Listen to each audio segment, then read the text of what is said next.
বিশ্বাস করেন, আপনার রিজিকের মধ্যে যদি একটা টাকা হারাম থাকে, যতক্ষণ সেটাকে আপনি ত্যাগ না করছেন, আপনার ইবাদত কবুল হবে না। কোনো ক্ষমতা নাই এই হাদিসটাকে উল্টায় দেওয়ার। আল্লাহ পাক বলেছেন, ইন্নাল্লাহ তয়্যিব লা ইকবালু ইল্লা তয়্যিব। আল্লাহ পাক পবিত্র, তিনি পবিত্র রিজিক ছাড়া কবুল করেন না। তিনজন ব্যক্তির দোয়া কবুল হয়, নবীজি বলেছেন। দোয়া ফেরত দেয়াই হয় না, দোয়া করলেই কবুল। একজন হচ্ছে বাবা যখন সন্তানের জন্য দোয়া করে।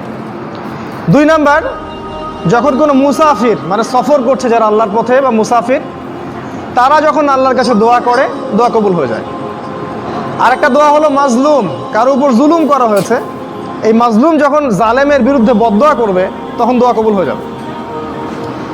এই মুসাফিরের দোয়া কবুল হয়। একজন মুসাফির হাত তুলে আল্লাহকে বলছিল, আল্লাহ আমাকে এইটা দাও, আল্লাহ আমাকে ওইটা দাও।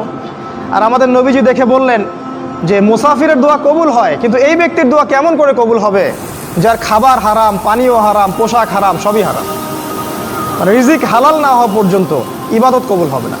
তাই যাবতীয় সুদ, যাবতীয় ঘুষ, এই যে হারাম রিজিক, হারাম পণ্যের ব্যবসা, এগুলো থেকে তওবা না করা পর্যন্ত ইবাদত তো কবুল হবেই না, আপনি ইবাদতের স্বাদ পাবেন না।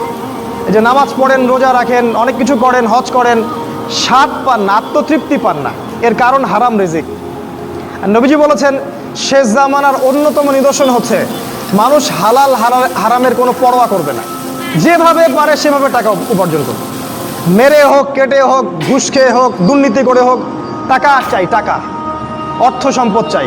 ভাবখানা এমন যে সে যেন পৃথিবীতে 1000 বছর থাকবে।